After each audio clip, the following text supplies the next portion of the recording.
The deep dive में स्वागत है। आज के इस गहन विश्लेषण का जो विषय है वो ना केवल बहुत खास है, बल्कि ये हमारे इतिहास को देखने के नजरिए को पूरी तरह से बदलने वाला है। हाँ, ये तो है। आज हमारे पास जो स्रोत हैं, जो विस्तृत नोट्स हैं, वो दक्षिण भारत के प्राचीन और मध्यकालीन साम्राज्यों, उनके प्रशासन, उनके साहित्य और वास्तुकला के बारे में है। और ये नोट्स बहुत ही गहराई में जाते हैं। बिल्कुल। और इस चर्चा का मुख्य लक्ष्य इन ऐतिहासिक तथ्यों को ऐसे डिकोड करना है कि इतिहास के प्रति उत्सुक लोगों को तो मजा आए ही, साथ ही विशेष रूप से जो छात्र यूपीएससी, एसएससी, रेलवे और स्टेट पीसीएस जैसी प्रतियोगी परीक्षाओं की तैयारी कर रहे हैं, उनके लिए यह बेहद उपयोगी साबित हो। एकदम सही, क्योंकि इन परीक्षाओं में यहाँ से सीधे सवाल बनते हैं। ठीक है, चलिए इसे विस्तार से समझते हैं, क्योंकि दक्षिण भारत का इतिहास सिर्फ राजाओं की किसी सूची का नाम नहीं है, बल्कि यह एक बेहद उन्नत सभ्यता, एक बहुत ही मजबूत नौसेना और उत्कृष्ट स्थानीय सुशासन की कहानी है। और जब हम स्रोतों को देखते हैं तो एक बात बहुत स्पष्ट होती है कि जैसे ही उत्तर और दक्षिण भारत के बीच संपर्कों की स्थापना हुई, उसके बाद पूरा ऐतिहासिक परिदृश्य ही बदल गया। मुख्य रूप से 3 प्रमुख शक्तियों का उदय हुआ। तो चलिए चर्चा की शुरुआत सुदूर दक्षिण के उस क्षेत्र से करते हैं जिसे तमिलकम कहा जाता था, जो कि आज का तमिलनाडु, आंध्र प्रदेश और केरल का हिस्सा है। हाँ, और मुझे यहाँ स्रोतों में एक बहुत ही चौंकाने वाली बात मिली। जो यूनानी राजदूत मेगिस्थनीज थे, उनकी पुस्तक इंडिका में इस क्षेत्र का उल्लेख है। पांड्य साम्राज्य के बारे में, है ना? जी, उन्होंने लिखा है कि पांड्य साम्राज्य अपने मोतियों के लिए प्रसिद्ध था, लेकिन जो सबसे दिलचस्प बात है वो ये कि वहाँ महिलाओं का शासन था और वो एक मात्र सत्तात्मक समाज था। ये वाकई में प्राचीन काल के हिसाब से बहुत ही प्रगतिशील सोच है। मात्र सत्तात्मक व्यवस्था उस समय बहुत कम देखने को मिलती थी। और इसी तमिलकम क्षेत्र में संगम युग के दौरान 3 मुकुट वाले राजाओं का वर्चस्व रहा, जिन्हें 3 क्राउन किंग्स कहा जाता है। बिल्कुल। और परीक्षाओं के नजरिए से इनके प्रतीक चिन्ह बहुत महत्वपूर्ण है। सबसे पहले अगर हम चोल राजवंश की बात करें, उनका प्रतीक बाघ था, यानी टाइगर। हाँ, और चोलों के एक बहुत ही प्रमुख राजा हुए करिकाल। करिकाल का मतलब होता है जले हुए पैरों वाला। ऐसा नाम शायद किसी दुर्घटना की वजह से पड़ा होगा। स्रोतों के अनुसार ऐसा ही माना जाता है, लेकिन करिकाल की असली उपलब्धि ये थी कि उन्होंने कावेरी नदी पर एक विशाल बांध बनवाया था और अपनी राजधानी को उरैयूर से पुहार स्थानांतरित किया था। पुहार, जिसे हम कावेरीपट्टनम के नाम से भी जानते हैं। सही कहा। और चोलों की जो समृद्धि थी वो मुख्य रूप से उनके सूती वस्त्र व्यापार और उनकी शक्तिशाली नौसेना के कारण थी। अब अगर बाघ से आगे बढ़े तो चेर राजवंश का प्रतीक धनुष था। चेर सबसे प्राचीन राज्य माने जाते हैं। और ये बात महान सम्राट अशोक के शिलालेखों से भी पुष्ट होती है, जहां उन्हें केरल पुत्र कहा गया है। मुझे यहाँ एक किंवदंती ने बहुत आकर्षित किया, चेर राजा उदयन चेरेल के बारे में। हाँ, वो कुरुक्षेत्र वाली कहानी। बिल्कुल। ऐसा कहा जाता है कि उन्होंने कुरुक्षेत्र के योद्धाओं को भोजन कराया था। मतलब ये उत्तर और दक्षिण के बीच के सांस्कृतिक जुड़ाव को कितने अच्छे से दर्शाता है। और चेरों के ही एक और राजा थे, सेनगुटुवन, जिन्हें लाल चेर या अच्छा चेर भी कहा जाता था। यहाँ सबसे आकर्षक बात यह है कि इसी सेनगुटुवन ने कर्णगी पूजा, या जिसे पत्तिनी यानी पत्नी पूजा कहते हैं, उसकी शुरुआत की थी। और दिलचस्प बात यह है कि इसे चोल और पांड्य राजाओं ने भी समर्थन दिया था, जो कि उस समय के धार्मिक और सांस्कृतिक जुड़ाव का एक बेहतरीन उदाहरण है। अब आते हैं तीसरे राजवंश पर, पांड्य राजवंश, जिनका प्रतीक मछली था और राजधानी थी मदुरै। इनके सबसे प्रमुख शासक थे नेदुंजेलियन। और इनका 290 ईस्वी का तल्लायालंगानम का युद्ध बहुत प्रसिद्ध है।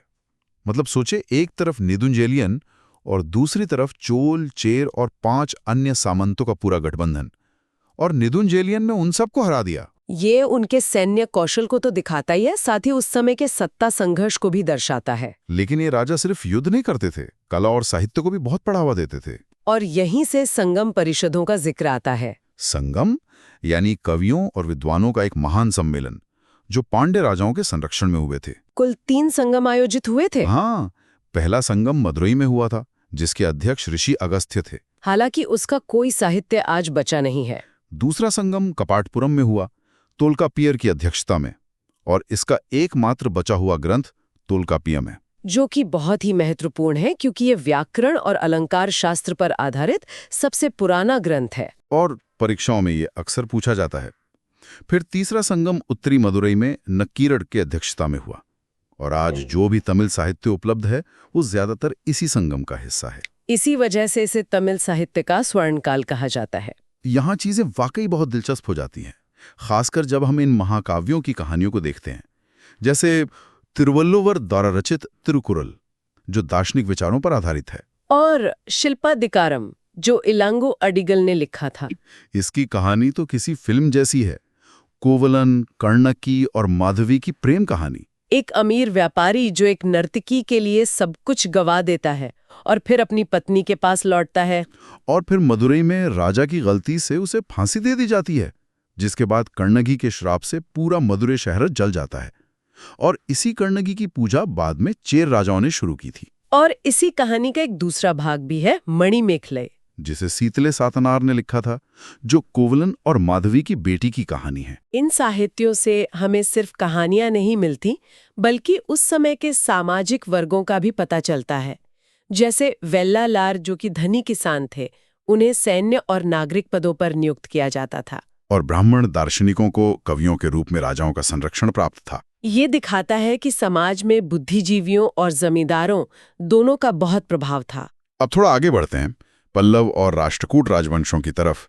अगर इन्हें वास्तुकला और प्रशासन के दिग्गज कहा जाए तो गलत नहीं होगा। बिल्कुल नहीं। पल्लव राजवंश के संस्थापक सिंह विष्णु थे और राजधानी थी कांची। इनके सबसे शक्तिशाली शासक महेंद्र वर्मन प्रथम थे, जिन्होंने पुलकेशिन द्वितीय को हराकर वातापी कोंड की उपाधि ली थी। और वो सिर्फ एक योद्धा नहीं थे, उन्होंने मत्यविलास प्रहसन नामक एक हास्य नाटक भी लिखा था। और महाबलीपुरम में जो एकाश यानी मोनोलिथिक रथ मंदिर हैं, उनका निर्माण भी शुरू करवाया था। वास्तुकला की दो बहुत प्रमुख शैलियां पल्लवों के समय विकसित हुईं। एक थी मामल शैली, जिसमें नरसिंहवर्मन प्रथम ने सप्तरथ मंदिर और अर्जुन की तपस्या जैसी अद्भुत मूर्तियां बनवाईं। और दूसरी थी राजसिंह शैली, जिसका सबसे बेहतरीन उदाहरण कांची का कैलाशनाथ मंदिर है।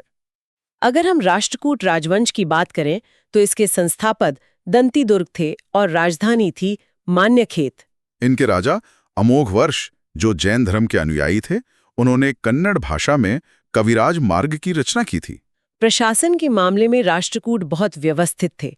उनका ढांचा था सबसे ऊपर राष्ट्र या मंडल, उसके नीचे विषय यानी जिला, फिर भुक्ति जो आधुनिक तहसील की तरह थी, और सबसे नीचे ग्राम।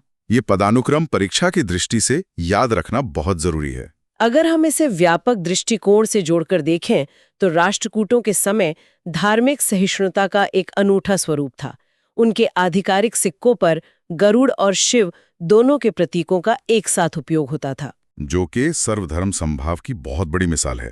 अब आते हैं उस काल पर जिसे अक्सर दक्षिण भारत का सबसे बड़ा स्वर्ण युग माना जाता है, इंपीरियल चोल या चोल साम्राज्य का पुनरुत्थान। इसके संस्थापक विजयालय थे, जो पहले पल्लवों के सामंत हुआ करते थे। लेकिन असली संस्थापक राजराज प्रथम को माना जाता है, जिन्होंने तंजौर का प्रसिद्ध बृहदेश्वर मंदिर बनवाया था। ग्रेनाइट से बना हुआ द्रविड़ शैली का सबसे बड़ा मंदिर, वास्तुकला का ऐसा चमत्कार जिसे देखकर आज भी लोग हैरान रह जाते हैं। राजराज प्रथम ने ही भूमि की माप करवाई और एक बहुत ही शक्तिशाली नौसेना की नींव रखी। और उनके बेटे राजेंद्र प्रथम ने तो मतलब कमाल ही कर दिया।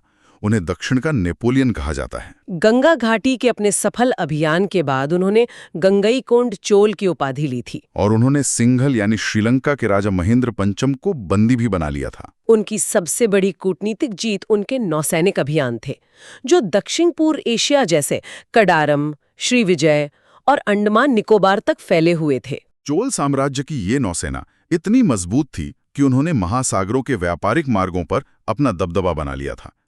लेकिन जो बात चोलों को सबसे अलग बनाती है वो है उनकी प्रशासनिक व्यवस्था और स्थानीय स्वशासन। बिल्कुल, चोलों का स्थानीय शासन उनकी सबसे बड़ी विशेषता थी। प्रशासन का पदानुक्रम कुछ इस तरह था, सबसे ऊपर मंडलम, फिर वलनाडु या कोट्टम, उसके नीचे नाडु यानी जिला, और फिर कुर्रम जो कि गांव होता था। और गांवों का शासन चलाने के लिए 3 प्रकार की सभाएं होती थी। पहली उर, जो आम लोगों की सभा थी, और दूसरी सभा या महासभा जो अग्रहार वाले गांवों में होती थी। अग्रहार यानी वो गांव जहां ब्राह्मणों को कर मुक्त भूमि दी जाती थी। और इस स्वशासन को चलाने के लिए वरियम नामक समितियां बनाई गई थीं। यहां से तो सीधे सवाल पूछे जाते हैं एग्जाम्स में। हाँ, जैसे पुन्नावरियम जो स्वर्ण समिति थी, एरीवरियम जो झील और सिंचाई की देखरेख करती थी, और संवत्सर वरियम जो कि वार्षिक समिति हुआ करती थी। मतलब हजारों साल पहले भी प्रशासन का ऐसा विकेंद्रीकरण ये वाकई हैरान करने वाला है। इसके अलावा भूमि अनुदान के प्रकार भी बहुत महत्वपूर्ण है। ब्राह्मणों को दी जाने वाली भूमि को ब्रह्मदेय कहते थे। गैर ब्राह्मणों को दी जाने वाली भूमि वेल्लान वगैरह कहलाती थी। मंदिरों को देवदान और जैन समुदाय को दी गई भूमि को पल्लीचंदम कहा जाता था। ये शब्दावलियां रटना थोड़ा मुश्किल हो सकता है, लेकिन अगर इन्हें सिस्टमैटिक तरीके से समझा जाए तो ये हमेशा याद रहती हैं। चोलों के अलावा दक्षिण भारत के कुछ अन्य प्रमुख राजवंश भी हुए जिनका संक्षेप में उल्लेख करना जरूरी है। हाँ, जैसे वारंगल का काकतीय राजवंश, जहां रानी रुद्रमा देवी का प्रसिद्ध शासन रहा, और ओडिशा का गंग राजवंश, जिसमें नरसिंह देव वर्मन ने कोणार्क का सूर्य मंदिर बनवाया, और उसी वंश के अनंत वर्मन ने जगन्नाथ मंदिर का निर्माण करवाया। द्वार समुद्र के होयसल राजवंश को भी नहीं भूलना चाहिए, जहां विष्णुवर्धन ने चेन्नाकेशव मंदिर बनवाया था। और अंत में देवगिरी के यादव राजवंश, जिसकी स्थापना भिल्लम पंचम ने की थी। इन सभी राजवंशों ने दक्षिण भारत की इस शानदार ऐतिहासिक नींव को और मजबूत किया। तो आज के इस गहन विश्लेषण से ये बिल्कुल स्पष्ट हो जाता है कि दक्षिण भारत का इतिहास केवल जमीनें जीतने तक सीमित नहीं था। ये उन्नत नौसेना के जरिए वैश्विक कूटनीति स्थापित करने का युग था, भव्य द्रविड़ वास्तुकला के निर्माण का युग था, और वरियम जैसी समितियों के माध्यम से आज के समय के आधुनिक और विकेंद्रीकृत स्थानीय स्वशासन की नींव रखने का युग था। इससे एक महत्वपूर्ण सवाल खड़ा होता है कि आज की हमारी आधुनिक प्रशासनिक व्यवस्थाएं चोल प्रशासन की इन ग्राम सभाओं से कितनी प्रेरित लगती हैं। ज्ञान तभी मूल्यवान है जब उसे समझा जाए और लागू किया जाए। तो इस सब का असल में क्या मतलब है? जो लोग हमें सुन रहे हैं उनके लिए एक विचारणीय प्रश्न है। जरा सोचिए, यदि हम भारत के इतिहास को केवल उत्तर भारत के जमीनी साम्राज्यों के नजरिए से ना देखकर चोल राजवंश की उस विशाल नौसेना के दृष्टिकोण से देखें, जिसने दक्षिण पूर्व एशिया तक अपने व्यापार और संस्कृति का डंका बजाया था, तो क्या दुनिया में भारत की प्राचीन शक्ति की हमारी समझ पूरी तरह से बदल नहीं जाएगी? इस पर जरूर विचार करें। आज के लिए बस इतना ही।